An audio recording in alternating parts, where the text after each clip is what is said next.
Hey guys, welcome back to the channel. This is how to share Instagram post to Threads. So guys, first thing that you will do is simply open up the Instagram application into your device. And now from here, just simply go to your profile, the bottom right corner of the screen. And now from here, guys, just simply go ahead and select the Instagram post that you want to share. So let's say I'm going to share this one. And after that, just simply select the share button over here on the post. And from here, guys, just simply go ahead and scroll to the left over here. And you should be able to see threads. So just simply tap on threads over here. And after that, it will redirect you to the thread application.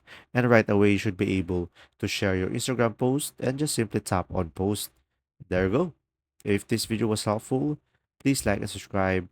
And if you have any question, just simply comment down below and we'll try our best to answer your question. And there you go. See ya.